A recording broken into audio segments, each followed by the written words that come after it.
Hi everyone, this is Professor Diane L. Pomeroy, and you know what? The cold never bothered me anyway. Let's discuss glaciers, ice ages, and climate change.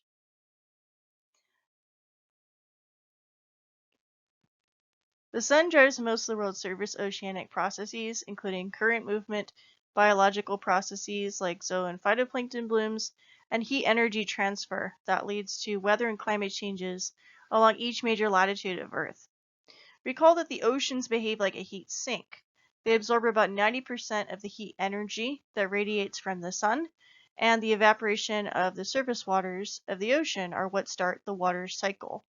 So on this diagram, we have different sources of that heat energy and how it's distributed across the surface of the Earth. And for this lecture, we're going to focus on precipitation and how it develops into ice at the northernmost and southernmost latitudes of the world. Weather represents the daily and weekly changes to the atmosphere. Those are storms that are caused by fronts, for example. That's an example of a daily or weekly change, a development of a storm that moves in to an area.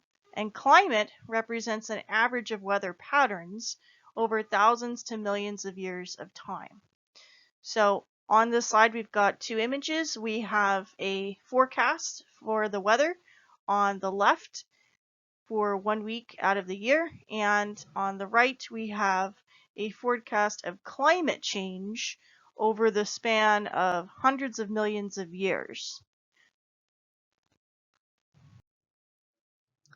The sun does not heat the oceans in the same amount at each latitude. This is due to the fact that the Earth is tilted on its axis by about 23.5 degrees, and due to its changing position relative to the sun and its path of orbit. The elliptical path that the Earth makes around the sun, as you can see in this diagram, is termed the plane of the ecliptic. Each major point along this ellipse denotes a season. We have the summer and winter solstice in the northern hemisphere. The summer solstice is in June and the winter solstice is in December. And we also have the equinox. There's two. There's one in the spring, so that's called the vernal equinox in March for us in the northern hemisphere, and there's the autumnal or fall equinox in September for us in the northern hemisphere. In addition, this slide shows two other points along the plane of the ecliptic, notably along the line of apsides. The farthest and closest points of the Earth relative to the Sun are perihelion and aphelion. So the farthest point is aphelion, which actually is in July, and perihelion, when the Earth is actually closer to the Sun, is in January. So it's a combination of the Earth's tilt on its axis and the position of the Earth relative to the Sun and its path of orbit. Those two things together are what generate our seasons that we can observe on Earth every single year. The equator is the warmest point on Earth's surface year-round, and the poles are the coldest points on Earth's surface year-round.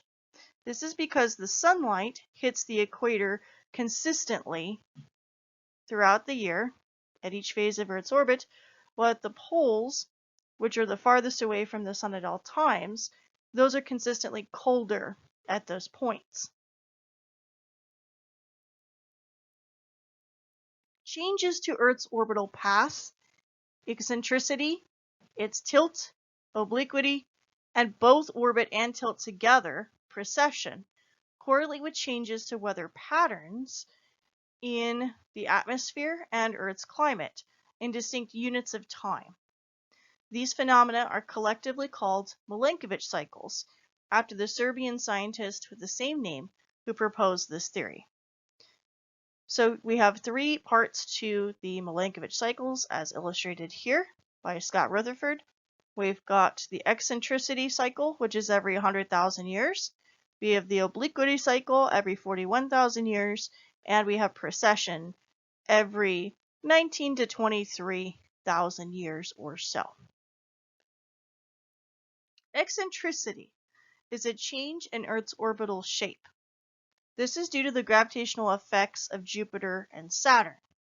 and can cause some seasons to be longer or shorter than others. This phenomenon affects climate the least. This GIF from NASA shows how eccentricity works. It affects climate every 100,000 years. So here we have the Earth orbiting the Sun, and you'll notice that on one side of this ellipse, it can kind of stretch out a little bit and squish closer. So these subtle changes in the position of the Earth relative to the Sun and orbit do have a very slight effect on climate, but it's nowhere near as strong of an effect as obliquity and precession. Obliquity is a change in the Earth's tilt. This can cause ice sheets and glaciers to expand with lesser tilt and retreat with greater tilt. So this is due to differences in the amount of sunlight that hits the poles due to those changes in the degree of tilt. So on average, the Earth's tilt is about 23.5 degrees, but obliquity means that there's subtle differences in that degree of tilt. So when there's less of a degree of tilt, you're going to have more of a chance of that sunlight to hit that surface. And that means that when more sunlight hits the surface of the poles, glaciers are going to start melting. They're going to start retreating. The opposite phenomenon happens when we have greater tilt. So if the Earth is tilted farther away from the sun, it's not going to get as much sunlight in those regions. And so that means glaciers have a chance to expand. So these very slight changes in tilt occur every 41,000 years. And what's fascinating about this phenomenon is that it's timed almost 100% accurately to the ice age events that have gone on in geologic history. So roughly every 41,000 years, along with these changes in tilt, we've observed changes in glacial advance and retreat that are associated with ice age events. So it's very interesting that this particular aspect of the Milankovitch cycle is so critical, and it's this particular phenomenon that led to the last glacial maximum in the past 2 million years or so. This particular aspect is the most influential for climate so far. So this GIF is showing you how obliquity works as this kind of tilt change, very subtle, only 1 or 2 degrees difference.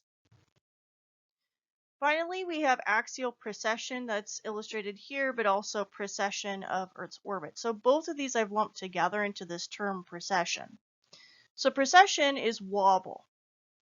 As you can see on this GIF, this wobble is making this rotational motion around the axial point. So in other words, the Earth's axis is not, the Earth doesn't just rotate evenly around its axis.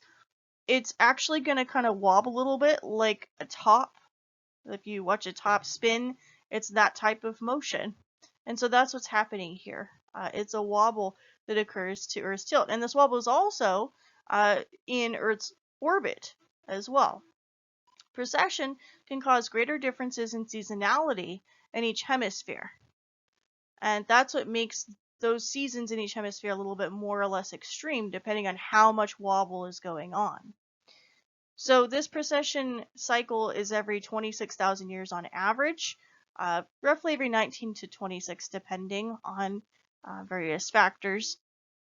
So again, precession combined with obliquity are important for understanding the expansion and retreat of glacial ice caps, in particular in the northern hemisphere, for the purposes of this class.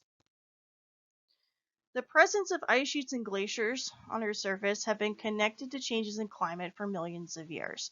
So these maps from Ron Blakey of Colorado Plateau Geosystems, basically these were illustrated by several individuals in that company. And these maps show changes to Earth's surface. And you'll notice that in the Eocene, about 40 million years ago, the sea levels are much greater. That's why there's a lot more light blue shading here on these globes that indicates that we've got a greater sea level. Notice also that at the poles, north and south, we don't have any ice. There's no glacial ice whatsoever. And that's only 40 million years ago. It's a mere blink of an eye, geologically speaking. If we move forward to the present, you'll notice that Antarctica and Greenland are completely covered in glacial ice, that there's a lot more sea ice in the north. And so how did this happen? How did we get glaciers?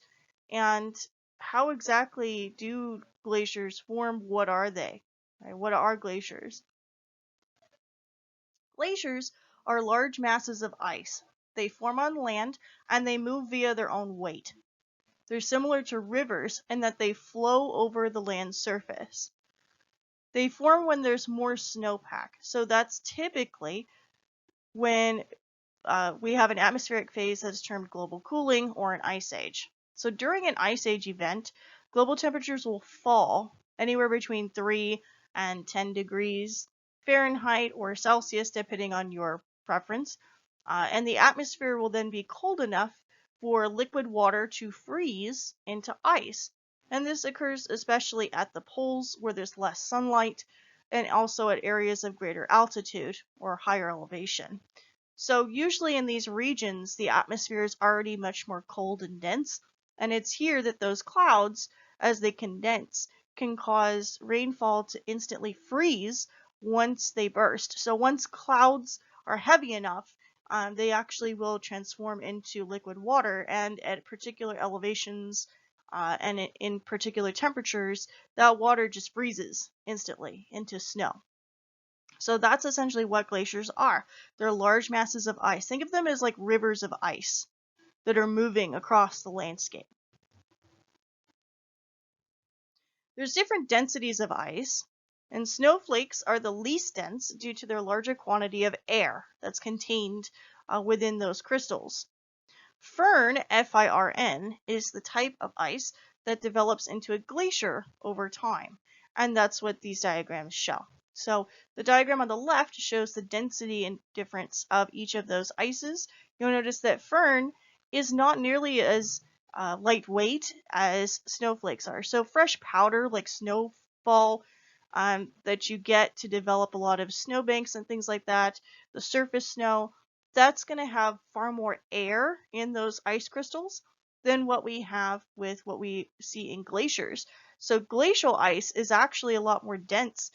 It's got a lot less air because those crystals are much more compacted together. So firn is a type of ice that has a little bit more air in it than standard sea ice, but again, it's still more dense than fresh snowfall. And so firn tends to collect very close to the surface, compacted together, and that's the type of ice that's compacting into a glacier over time. There's two main types of glaciers on Earth's surface, and these are continental glaciers and alpine glaciers. On this slide, we have images of Antarctica and the Andes Mountains, which are two landforms that have extensive glaciation on their surfaces. So Antarctica itself, the continent of Antarctica, is not just ice. It's not just glacial ice. There's actually land surface underneath Antarctica. And so the entire continent is covered in glacial ice. It's very densely covered in ice.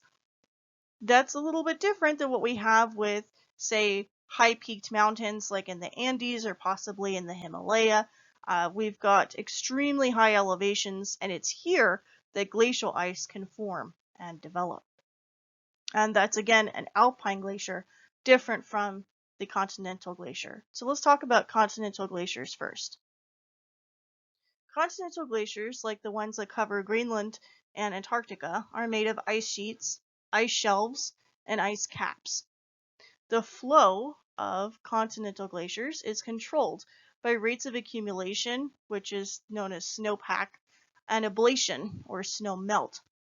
So here in this image from NASA, we've got the Antarctic Peninsula, and you'll notice that you've got a little bit of a flow to this ice surface, but the vast majority of the landscape is completely covered in this glacial ice. That's an example of a continental glacier. An ice sheet is a single layer of ice that covers wide swaths of land. So the person that's shown here in this photograph is standing on a section of the Antarctic ice sheet. An ice shelf is a thick layer of floating ice that meets the ocean.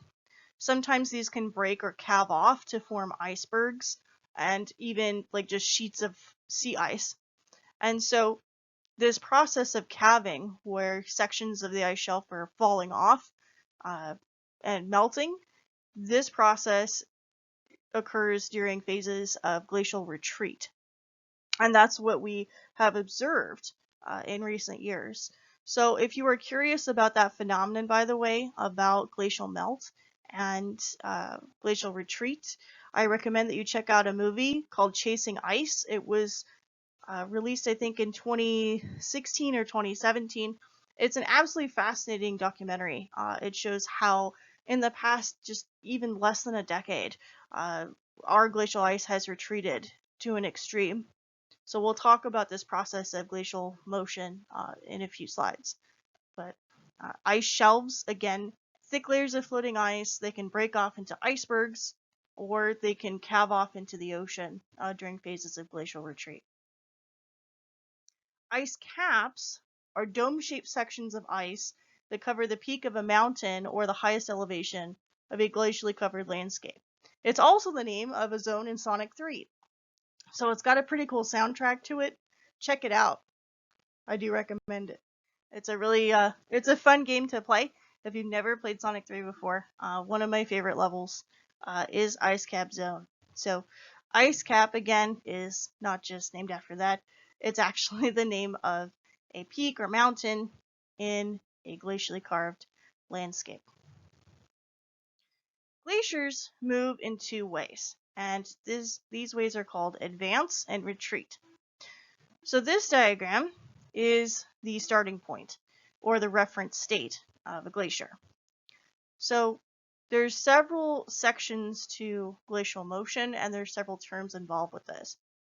The first is the zone of accumulation, and then we have the zone of ablation. Accumulation is an area where snowpack will build, where this firn will continue to solidify into a glacial mass. So the more snowfall that happens, the greater the amount of snowpack, the greater the zone of accumulation. When we have the glacier begin to move, sections of the glacier will melt off, especially as sunlight hits its surface. And the rate of melt and the amount of melt off is in a region that we call the zone of ablation. And usually that's at the headwaters of the front of the glacier. So as the glacier moves, okay, the glacier will begin to melt off in the front and the terminus. And just prior to that position, we have the zone of ablation. So there's two regions on a glacier in terms of motion. There's a zone of accumulation where the glacier will build up, and there's a zone of ablation where the glacier will melt off. So glacial advance happens when the rate of accumulation is greater than the rate of ablation. When we have the opposite scenario, when we have a greater rate of ablation than we do accumulation, we have glacial retreat. So on these images, the first one shows glacial advance. Again, buildup of snowfall here, greater rate of accumulation. Then what happens is the glacier will expand. It will advance across the landscape. When we have a greater rate of ablation, so in other words, there's more melt of that glacier due to excess sunlight, excess heat, the glacier will begin to melt off and retreat. So glacial retreat means that the glacier is shrinking. Okay. So it's shrinking here because there's more sunlight hitting that surface and melting it off. And this is what we are experiencing right now. We're experiencing much more glacial retreat at this time than anything else. Alpine glaciers are found at the peaks of mountains that have a high altitude, in other words, a very high elevation, and they have low temperatures, low enough so that ice is preserved at the peaks year-round. The flow of alpine glaciers is controlled by the rates of accumulation and the slope of the landscape. So the more steeply sloped the landscape is, or the less steeply sloped it is, you're going to have differences in how those glaciers move.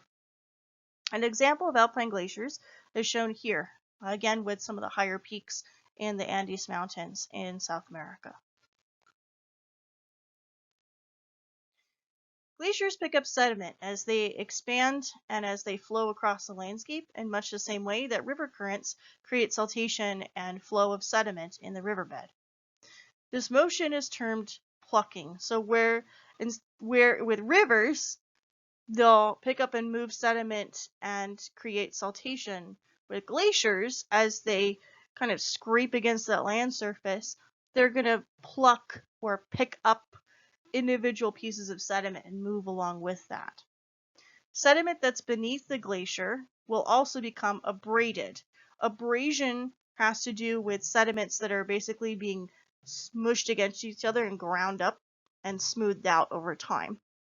So think of a previous example I mentioned to you, I think with the mineral lecture, was putting rocks or minerals into a tumbler. So as you put specimens into a tumbler to polish them, they'll knock against each other. So they'll hit against each other and they'll smooth out. That surface will smooth out. It's very similar to what happens to the glacier. The glacier, as it moves very slowly across the landscape, will scrape off and smooth out those sediments that it's moving against. So that process is called abrasion. It's going to leave a very smooth surface behind. Sediments that end up on top of the glacial ice will spill off and pile up in front of it. They're going to form distinct regions at different points of the glacier that are called moraines. Loose sediments that pile up on the surface of the glacier are called scree, and sometimes this scree can just be left behind as the glacier advances or retreats. And there's other sediment deposits that occur because of this too, which I'll bring up in the next slide. So these diagrams show that as glaciers move, they erode and also deposit sediment. They gradually grind and move across the landscape and leave traces of sediment in their wake. Till is sediment that's been moved and deposited by glacial ice. So in this photograph, we have some till, and we have actually a portion of a glacier that's still present. Sometimes, aside from like just chunks of sediment that are left behind from this process of motion, sometimes you'll have individual pieces of rocks. So like giant boulders, for example, can become embedded in a glacier, and as the glacier melts and retreats, that just kind of drops off and gets plunked down somewhere into the sediment, and that singular specimen is what we call a drop stone. And so where we have till and drop stones in an area, that indicates that at one point there was a glacier present. Glaciers produce a unique topography as they move across the landscape. This diagram shows some of those features, and these include U-shaped valleys, cirques, nunatics, arêtes, horns, paternoster, lakes, and kettles. So we have a combination of features here, and these are all left behind after the glacier has moved through. So as glaciers move, they generally will create what's known as a glacial trough, which is, again, in a U shape. This is different from rivers as they carve the landscape. So while glacial motion can leave rivers behind, that glacial motion can leave another shape. It creates, again, think of the glacier itself almost like a river. So the channel that it leaves behind is U-shaped rather than the V-shaped channel that we expect to see with a river system that has eroded and sculpted the landscape over time. That's one of the main distinct differences between a glacially affected area and not, is the shape of that valley. So U-shaped valleys indicate that there was a glacier moving through that area at one point, and V-shaped valleys indicate that we had a river that had carved out that valley over time. So we've also got some very unique looking mountains and lakes and other features that have been left behind from a glacier. You'll notice that the landscape looks a lot more jagged, and that's again because of this path of glacial motion. Glaciers, they're massive walls of ice. All that pressure as they move can slowly sculpt and carve. It's going to leave a very distinct look to the landscape. And right here in California, we actually have evidence of glacial motion. And that evidence is best preserved in one place, and that's Yosemite National Park. So Yosemite National Park in California was carved out by a glacier during the Quaternary glaciation, otherwise known as the last glacial maximum, starting around 2 million years ago and ending around 10,000 years ago. The glacier, as it retreated thousands of years ago, revealed ancient granite cliffs that formed during the Mesozoic along our ancient coast. So all of the granite monuments that you see in this image of Yosemite Valley here, this is called Inspiration Point. It's one of the stop-off points right when you get down into the valley area.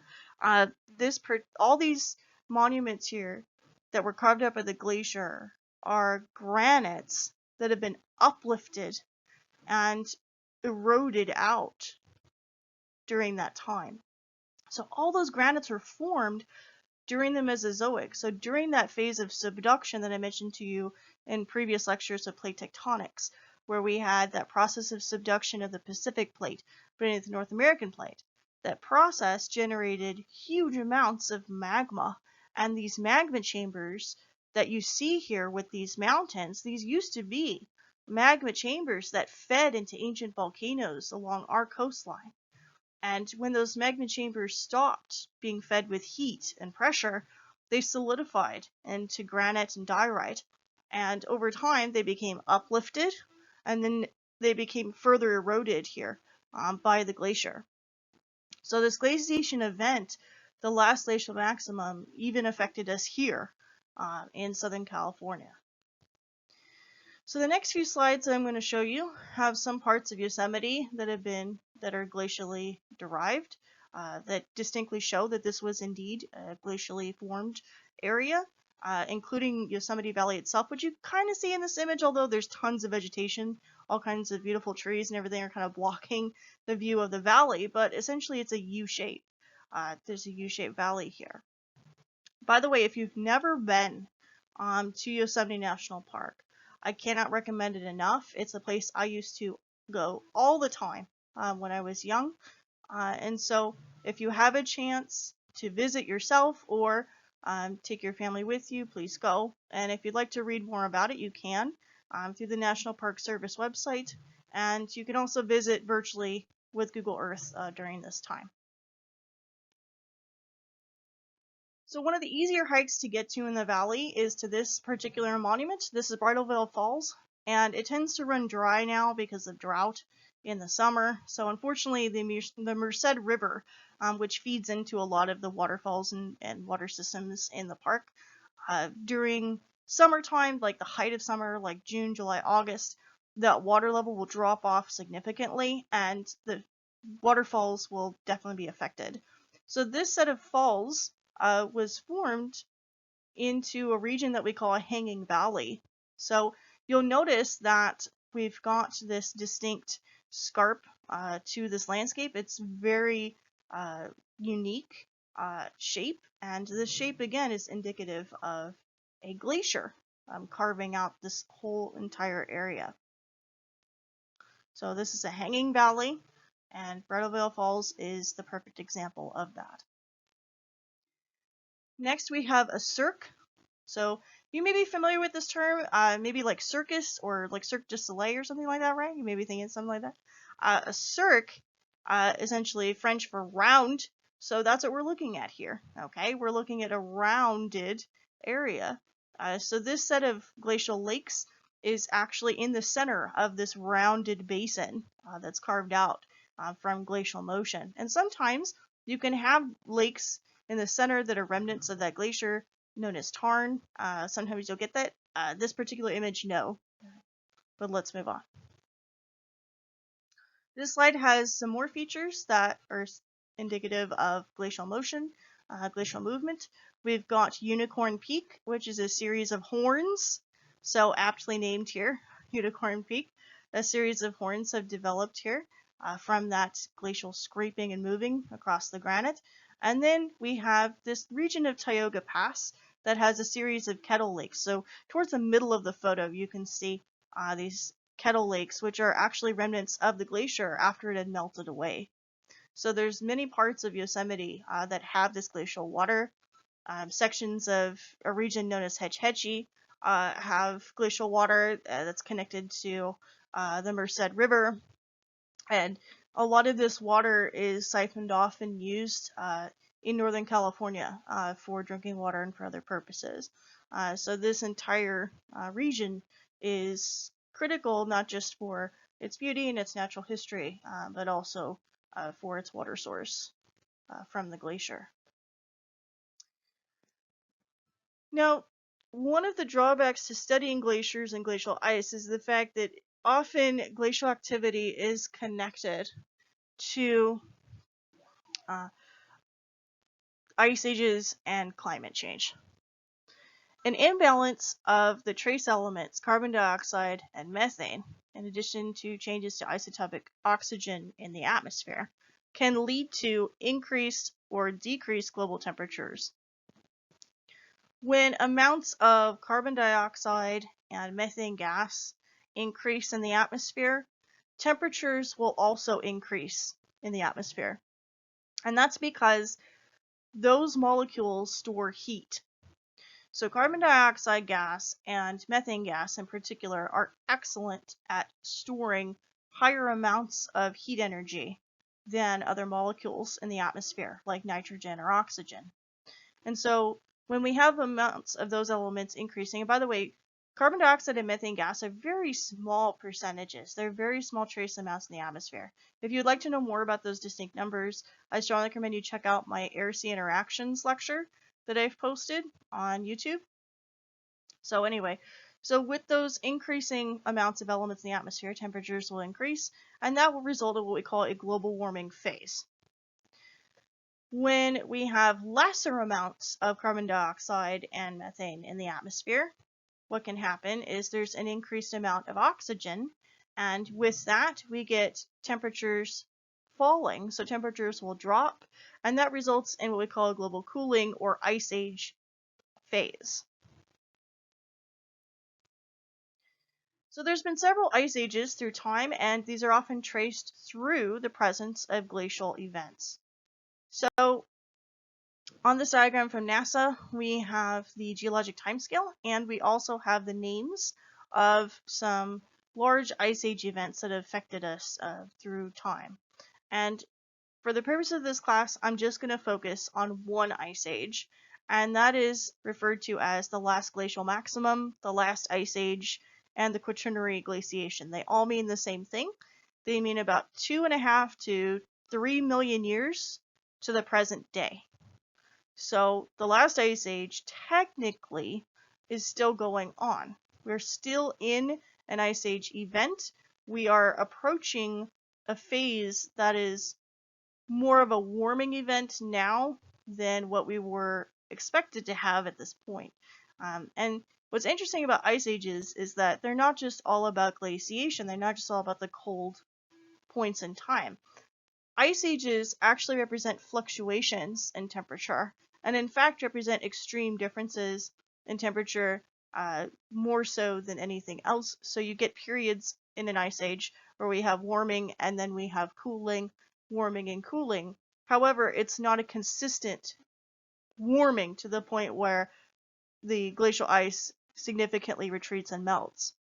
So ice ages are where we get extensive glaciation on the surface of the Earth, generally cooler temperatures worldwide, both in the ocean and on the land, and also differences in the amounts of oxygen and carbon dioxide balance in our atmosphere.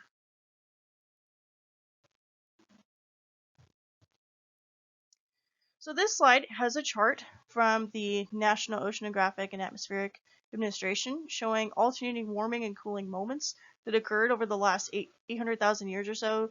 So that's during the last ice age event, okay? So we have littler ice ages, what we call glacials, and we have warmer periods called interglacials. So technically, we are in a warm period. However, the amount of carbon dioxide in the atmosphere and the temperature of our warm period far exceeds that of any traced interglacial over the past nearly million years of time. So what this implies is that we are no longer in an ice age, that we are approaching the opposite side of the pendulum. We're actually getting into a global warming phase now. Human evolution occurred during an ice age event. Pretty much the environments that we're used to, the climates that we've adjusted to as a species, formed during the last ice age. We don't have a reference point for survival in a warming world. This is the main reason why climate scientists like to warn us about various scenarios and phenomena that we are pushing or forcing to change and force changes to our climate over time. So glaciers can record these changes as well. Ice cores, glacial cores, record trace amounts of carbon dioxide, methane gas, and oxygen. And from plotting out these data over the past couple million years, we've been able to recognize the concentration differences, the amounts of these elements, and what these mean in terms of temperature. And like I said, carbon dioxide concentration is the highest that it's been since prior to the last glacial maximum 2.5 to 3 million years ago. This slide shows a graph from climate scientists in Utah detailing volcanic eruption events in combination with these warm and cold spells. So glaciers are not the only geologic feature that can be used to trace differences in climate. We can also use volcanic activity as a means to trace these differences too. So note that the projected concentration amount on this graph here with temperature is going to match very well with what was presented to you on the last slide. So the prediction for the hot and dry cycle is much greater here than what we had with previous years, even from a historical standpoint. So the last time we were this hot, essentially, was during the, from a historical standpoint, during the Exodus from Egypt, thousands of years ago. And that's pretty much it. That is when we've been at this hot point. And yeah, so we'll see what happens in the future. And I'll talk more about climate change towards the end of this lecture. Because again, there's not only changes in volcanic eruptions that can result in an ice age and glaciation, but there's other phenomena here too that we can use. Weathering and erosion of continental sediment is what can cause carbon dioxide in our atmosphere to diminish as well. And so again, volcanic eruptions, glacial ice, weathering and erosion of sediment, all of these are natural phenomena that have been going on in their surface for millions to hundreds of millions of years. So what's fascinating about this situation is that starting around 50 million years ago, India began to collide and converge with Eurasia. And through that convergence point, it caused an uplift event or an orogeny. It pushed up the Himalayan plateau very slowly, of course, over a span of maybe 50 million years. But that gradual compression and forcing up of those ancient sediments, causing them to erode and weather, that's what gradually changed the carbon concentration in our atmosphere. And in turn, this is what is thought to have led also to changes in our climate. Not only that, but we have changes in oceanic circulation too, changes to the positions of the continents over the past 50 million years, changes to oceanic flow over the past 50 million years. This can cause changes in climate globally too. So all these natural phenomena taken together, which again are traced through the presence of these glaciers expanding and retreating across the landscape, all of these phenomena are what are thought to have driven the last ice age. So on this map of the world, again, from the Colorado Plateau Geosystems group, we have the Pleistocene epoch of time, and here we have an image of the last glacial maximum. This is when glaciers expanded incredibly far south in the northern hemisphere and incredibly far north in the southern hemisphere, far more so than what we have today.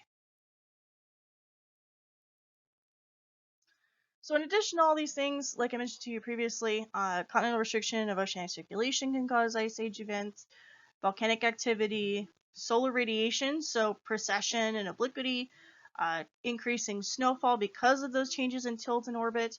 All of these things are attributed to that colder climate. So colder water accumulated at the Earth's poles. It would then collect as sea ice and then icebergs and eventually glaciers would form from all these processes. So glaciers are land-based features. Now, what's fascinating is that at one point, glaciers expanded really far south, like I mentioned to you before. In fact, they expanded from the poles, the North Pole in the northern hemisphere, all the way south to Simi Valley, right here in California. That is the maximum extent of glacial motion. So, in fact, most of North America was covered in glaciers up until maybe around 50,000 to less of a time. And so, in all that time, right, we had a huge glacier that gradually retreated over thousands of years. And in Southern California, we have tons of evidence of life from this glaciation event. We have evidence of life that existed here during those glacial phases and warming phases of the last ice age. And so this life is preserved in the asphalt beneath our feet, figuratively and literally, both. So this illustration by the paleo artist Mark Hallett, it shows various forms of prehistoric life, things like mastodons and giant ground sloths. We've got saber-toothed cats, dire wolves, antelope, condors, and all kinds of other creatures, bison and things that are gathering near this tar seep in the Los Angeles basin. And this image depicts life from about 50,000 years ago. So all of these creatures actually lived alongside us at some point, just to give you a sense of timing here, that we as a human species were around, okay, during the last ice age as well. But we have evidence of these creatures here in Southern California in the LA basin. And so while this image is a little bit fantastical in the respect that this many creatures in the same area, they didn't always peaceably gather like this, right? That's not pretty typical. But what is the evidence for these kinds of tar pits and these kinds of fossils that were trapped within those pits, is life that was trapped within those that's been uncovered in the LA basin and in surrounding regions. So the Rancho La Brea Formation, Brea is Spanish for tar. So when I say La Brea tar pits, that is redundant. The tar pits. Anyway, so Rancho La Brea is technically the correct name for the formation. It developed from what we call a tar seep. A tar seep is a natural deposit of asphalt that is connected to and overlying an oil reservoir. And in Southern California, we have a lot of natural oil, and this oil will slowly rise. It'll percolate through the sediment in much the same way that groundwater also percolates and moves through capillary fringes in the sediment, right? So it actually moved through the sediment, and in this case, it moved up through the sediment along faults and through the process of tectonic uplift. So these tar seeps, were pushed up towards the surface during the last ice age. And unfortunately, these asphalt seeps drew in a lot of large creatures like mastodons and things, and unfortunately lured them to their deaths. So this entire tar pit is considered a predator trap, because what happened is let's say, for example, you have a mastodon herd that is wandering across the chaparral landscape. It gets hot in Southern California, right?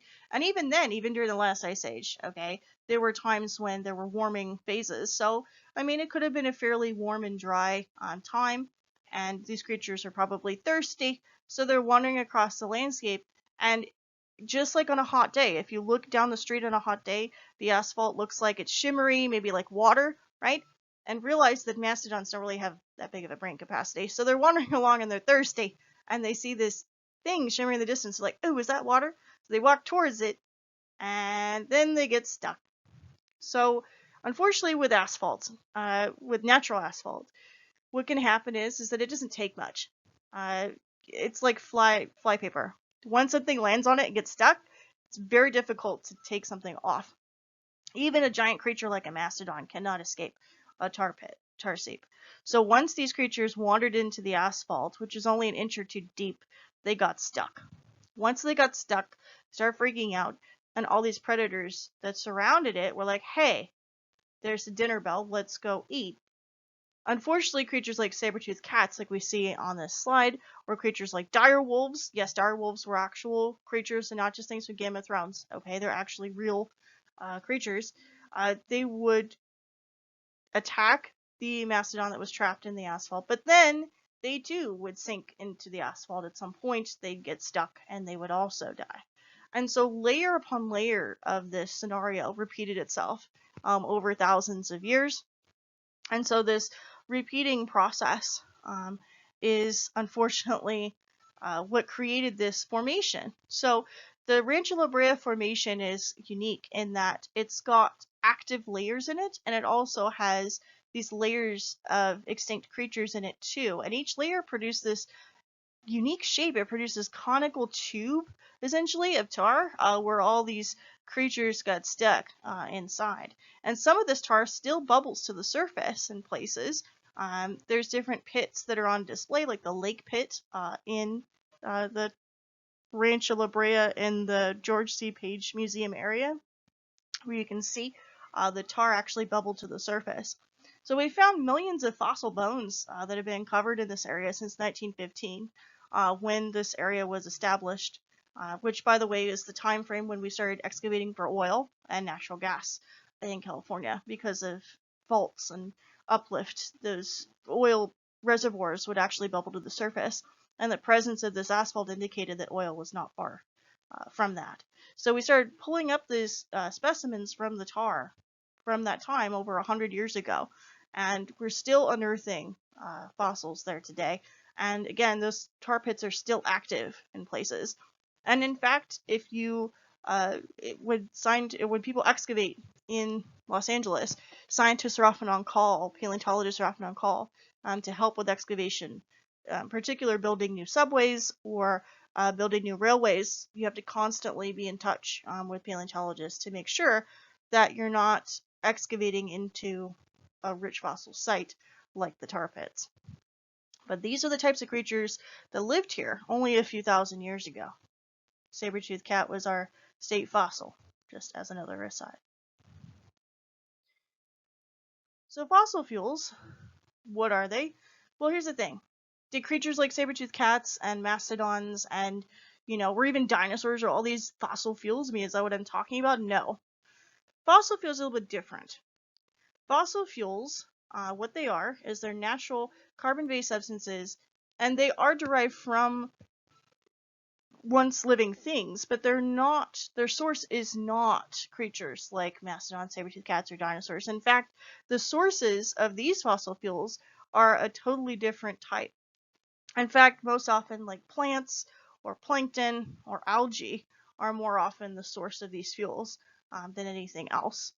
So fossil fuels are a colloquial term. This is a term that we use to describe various carbon-based substances like coal and oil and natural gas that we destroy and burn to provide energy that's then converted into sources like electricity, gasoline, heat, energy that we use today. So in order for us to essentially function in society today, we burn fossil fuels.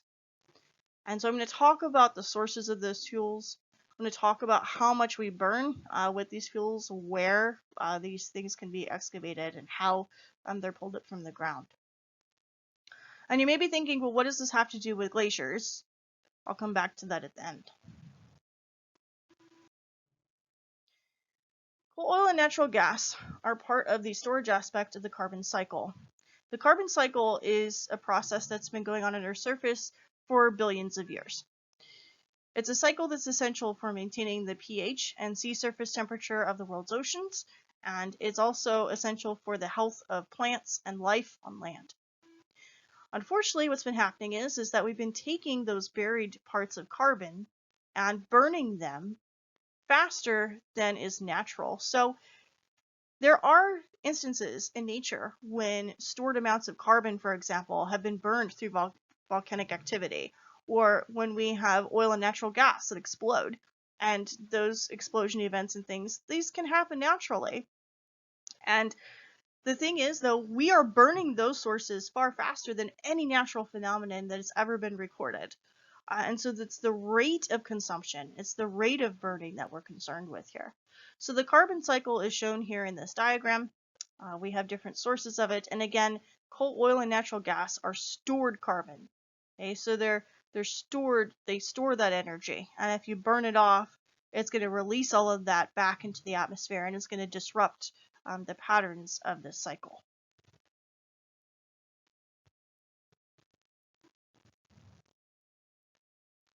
So here we have another diagram showing that exchange of energy.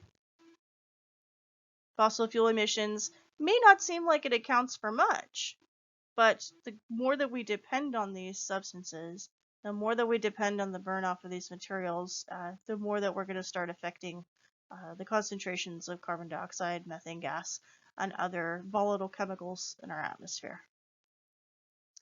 So let's talk about coal. Coal that's used today formed from decaying plant life that existed during the Carboniferous period. And the Carboniferous period was from around 350, 340 million years ago. So here's an image of the Earth's surface during that time. This image again comes from the Colorado Plateau Geosciences group. And so here is, notice that there's a little bit of glaciation here. But coal, okay, formed in the warmer parts of the world. And then here is an artist's reconstruction. Some of the plant life that died to form that coal over time. So during this time, 350 million years ago, this is before the time of the dinosaurs, there was a lot of warm air, a lot more swamps along the equator, and it's in those regions of the world, in parts of the U.S., like eastern parts of the U.S., that were tons of these forests that were present. So how exactly did coal form from these lush forests? What happened? When trees died in the Carboniferous, what could happen is that insects, they couldn't bore into the trees. So normally insects, like beetles and things, can burrow their way into the bark. They can actually eat their way into the bark and get to the tree and then kill it that way. Other times when trees get old and die and they fall over, bacteria and fungi will normally ingest and destroy the surface of the tree and break it down. And then the tree becomes part of the environment once more. But this process didn't happen 340 million years ago. And that's because the trees had evolved a defense mechanism that forced those creatures like bacteria and fungi and other organisms, they forced them to not break them down so they could survive. And this substance is bark, or lignin. And this molecule, this molecular substance, is a very strong substance. It's very difficult, very tough, very difficult to break down. So nothing could really bear into these trees, nothing could really break them down. And so when they died, they just fell down and died and just built up into layers over time. So they just collapsed, died, collapsed, died. And so they build up and compress into a mushy, squishy, vegetable type substance that we call peat. Now peat, over time, if you compress it, will develop into a substance called lignite. And if you further compress that, it will develop into coal. And this process takes, again, thousands to millions of years. And so millions and millions of years ago, this scenario was happening in different places around the world. And so coal was gradually being formed in this way. Now, as with excavation of fossils and things, excavation of coal is a process that involves mining and digging into the ground, creating essentially mine shafts and mining areas where we have some uplift of regions that have coal present. And so these layers of coal can be discovered and excavated. And that's what we still do today. So coal is mined from the earth in several places. In the United States, we have the most productive coal mines in Wyoming, West Virginia, Pennsylvania, Illinois, and Kentucky. So these photos show the process of drilling and digging for coal, and that's actually very dangerous. Even with today's technology and all these supports and things you can see on this photo from Wikimedia, even though you've got all of this in place, what can happen is that sections of the coal, of the walls of sediment themselves with the coal present, can collapse, and Walls can give way. Inhalation of coal smoke, being around these substances is very dangerous. It can cause respiratory issues, cause cancer, cause death, right? So it's a very scary thing in places. And the process of coal mining hasn't really changed that much over the past couple hundred years since it was established during the Industrial Revolution. So coal is still mined in different states today. It's a major source of income for a lot of places. And coal is, again, largely burned for heat energy. It's largely burned and used for electricity and for heat. So most of that usage of coal is attributed to factories and to industry, but we still rely on coal burning in many states to provide heat to our homes, especially during extremely cold winters. Coal is essential for that. Next, let's talk about oil. Now, oil is naturally occurring here in Southern California. You may have noticed offshore oil derricks. You may have noticed oil refineries along the coast. You may have noticed oil drills onshore as well. So we have natural abundance of oil here in Southern California. Now, of course, there's other states like Texas and parts of Arkansas uh, that have oil as well, but we have quite a bit of it here, and that's where we're going to focus our talk today. So most oil that's used today, at least from Southern California's source, it formed from the exoskeletons, exo meaning outside skeleton, so think of a bug, okay? The outer surface of an insect, right? That's an exoskeleton. So there's plankton, which are microscopic organisms that drift and float in the currents of the ocean. And these plankton can be photosynthetic or they can be zooplankton. They can feed on other microorganisms. They basically have an outer shell. So these microorganisms have an outer shell, and these outer shells can actually compress and compact together to form this substance that we call crude oil. So crude oil itself is formed from plankton and algae.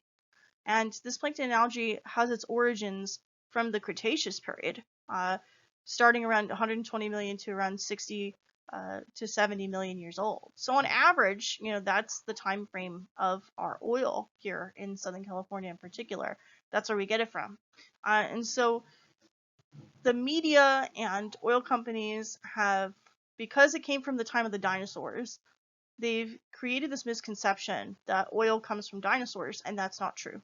Okay, oil comes from plankton and algae that have been compressed over, again, hundreds of millions of years of time. So the next image here on this slide shows the world from the Cretaceous period.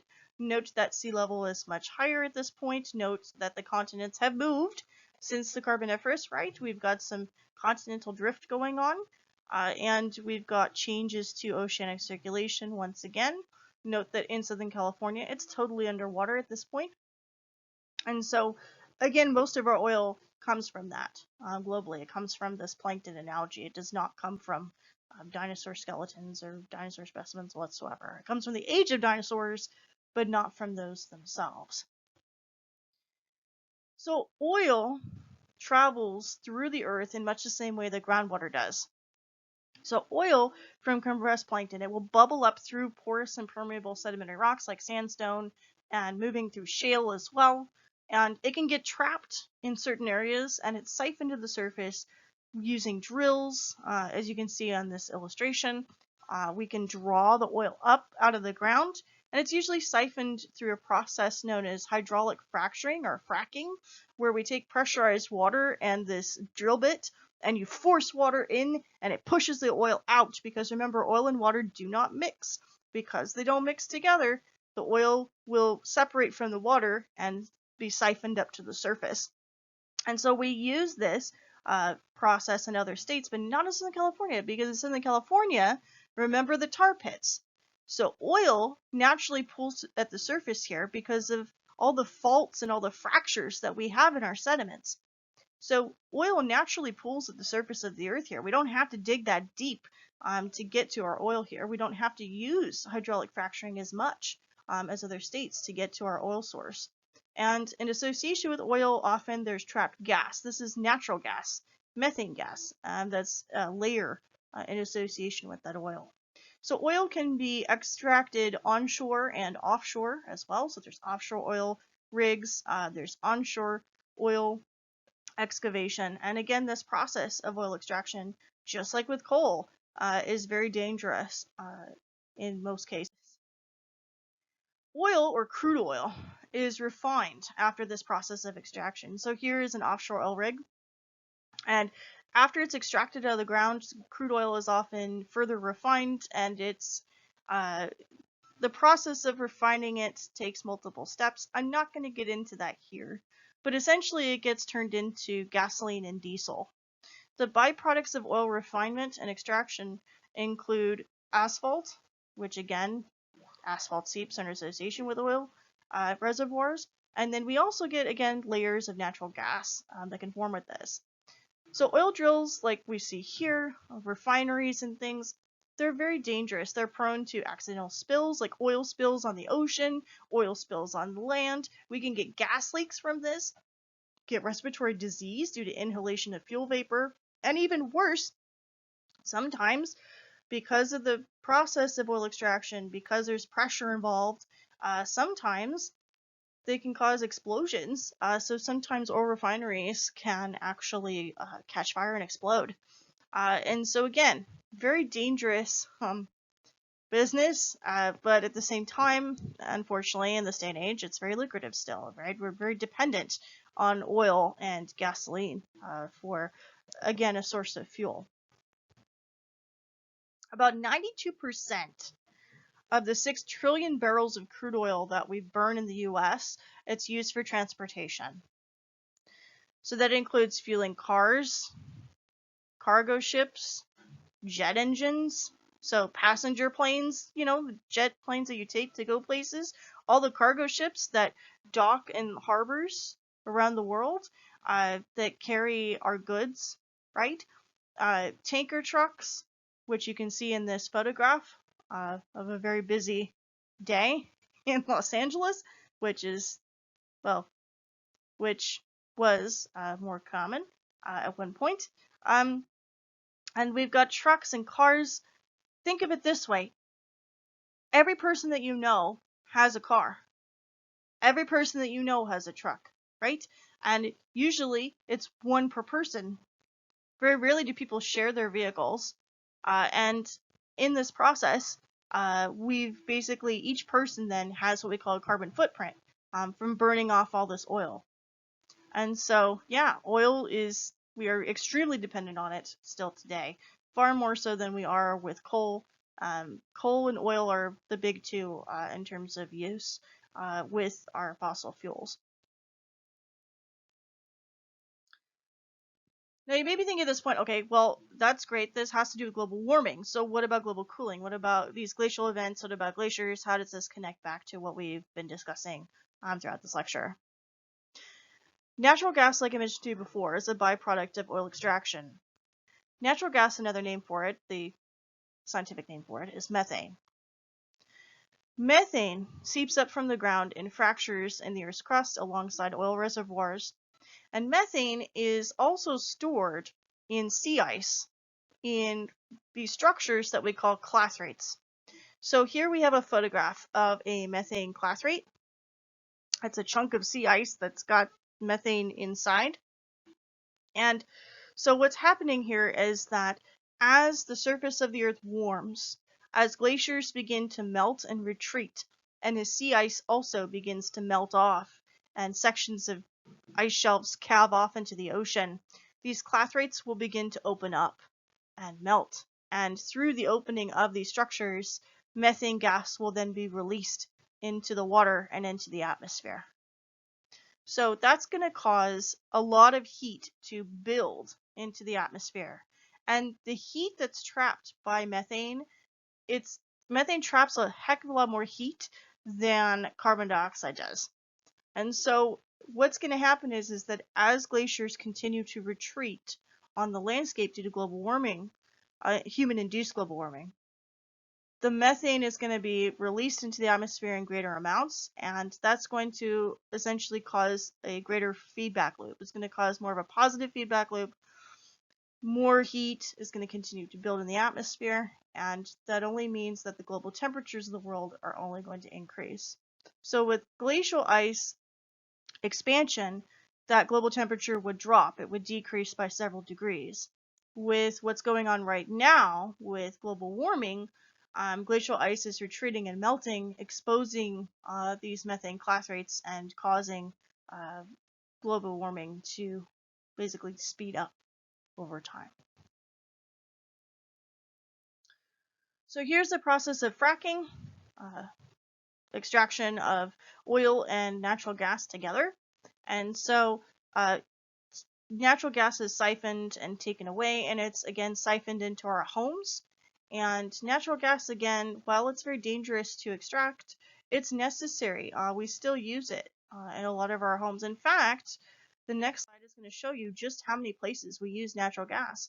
So about 77% of that 30 trillion cubic feet of natural gas that's produced in the US every year, it's used for heating our homes. So kitchen appliances like stoves, uh, even in some cases like your fridge, garages, clothes dryers, fireplaces, your wall heaters, okay? Anytime you've got heating, water heaters, okay?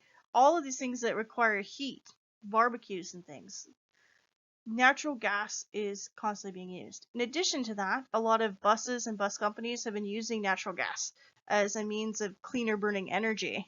But the only problem is that, well, it's often extracted in association with oil. And so our dependency on coal, oil, natural gas as fossil fuels, the emissions from this are what need to be curbed in the future if we are to slow the rate of global warming that we've induced. So this graph shows how temperatures are going to be predicted to increase in the next few decades with the increased use and dependence on fossil fuel. And so it may not seem like a lot, okay? The carbon dioxide budget may not seem like a lot here. And it actually does not take much for global warming or global cooling to happen. Only a change of maybe half a degree Celsius is all that it takes to begin to plunge us in one direction or another. And unfortunately, the rate with which we're using and burning these substances is unprecedented. And can we stop this? Can we develop alternate means of fuel? And we're going to have to if we are to maintain the way of life that we have. So the GIF on this slide shows how certain states in the United States will be affected by rising sea level, because what's happening is that as glaciers melt, as they retreat, they're only going to add to the overall volume of the ocean. And so by 2100, this is what's going to happen. Most of our coastal states will be completely flooded. That's 100 years from now, give or take. Well, actually 80 years from now. Okay. So about 80 years from now, our coastline will be inundated, and probably at least 3 to 4, if not more, miles inland from the coast.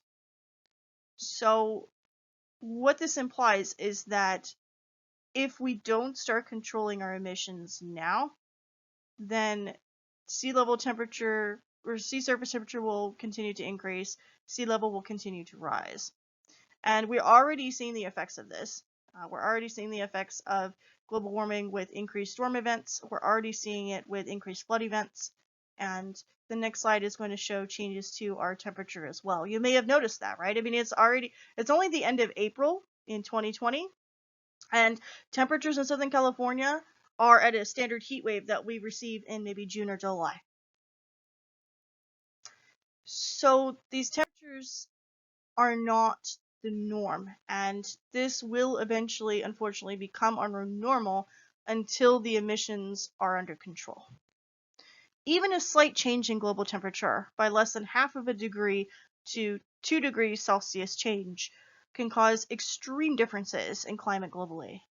And so this means that with the retreat of glaciers, the melt off of glacial ice, all of those scenarios are situations that, in a natural perspective, we can't really control it, but we can curb the amount of use that we have of transportation. We can start thinking of alternate means of fuel and energy, and in order to maintain the climate for as long as possible, to prevent warming as much as possible, of course, until the next natural scenario occurs to swing the pendulum as it should. So, all of this said, next time we're going to learn more about our geologic history in Southern California. We're going to learn about and understand how past and present phenomena will continue to influence our future. I hope that you enjoyed this lecture. I hope to catch you in the next one, and thank you for watching.